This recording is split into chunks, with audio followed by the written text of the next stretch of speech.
parler ce matin tout de suite avec notre collaborateur Stéphane Beaulac. Il est constitutionnaliste et professeur de droit à l'Université de Montréal. On le joint de nouveau ce matin à Édimbourg. Monsieur Beaulac, bonjour.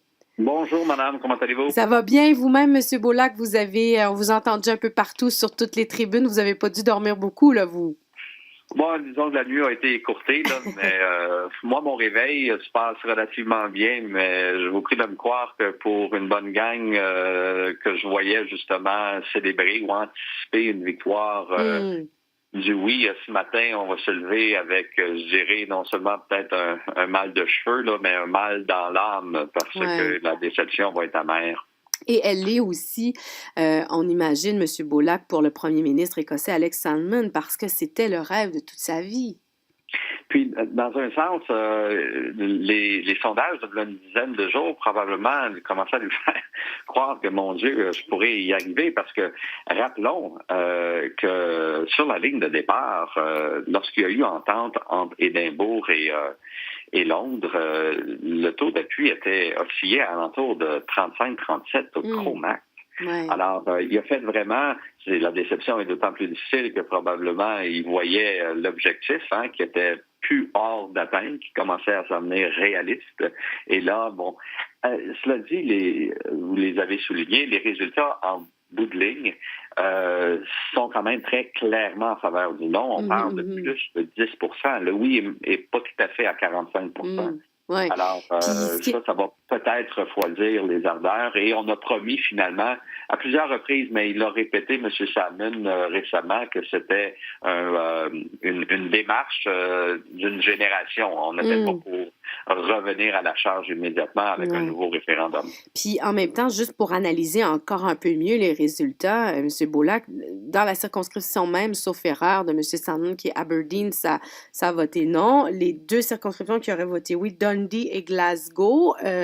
Comment on peut analyser ces résultats-là ce matin?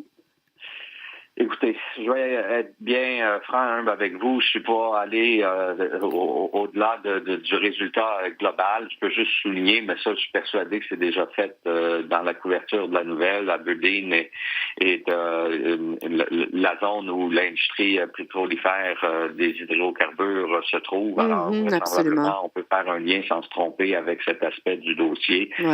Glasgow, l'ancienne ville, la plus grande ville, c'est la première chose à dire. Celle qui s'est vue affectée le plus par les mesures d'austérité du gouvernement de l'ère Thatcher. Alors, il y a encore beaucoup de ça qui est dans les...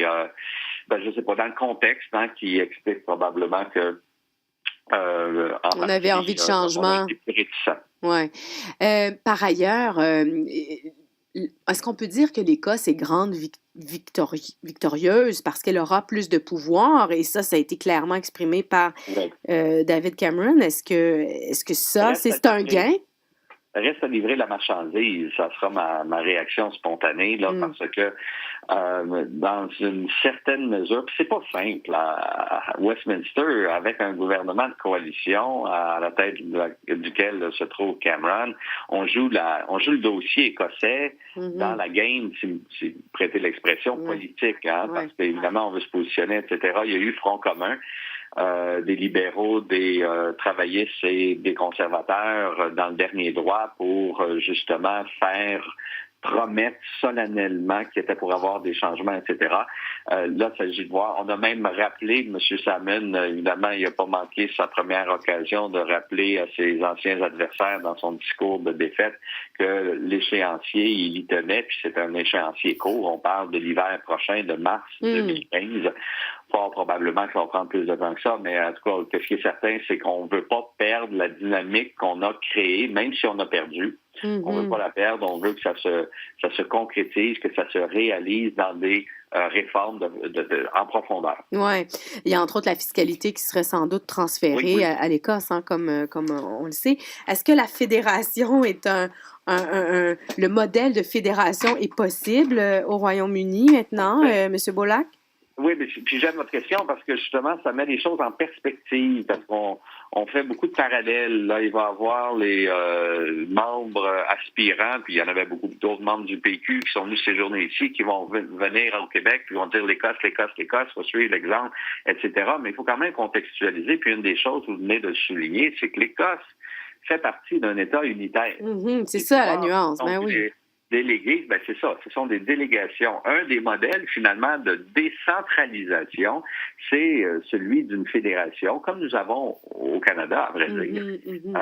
Et peut-être que, justement, après un dévomax, là, selon le jargon employé ici, après une dévolution plus substantielle, le statut à terme, et qui, peut-être, qui sait, intéressera non seulement l'Écosse, mais aussi le Pays de Galles et l'Irlande du Nord, ça pourrait aller dans la direction, justement, de pouvoir souverain.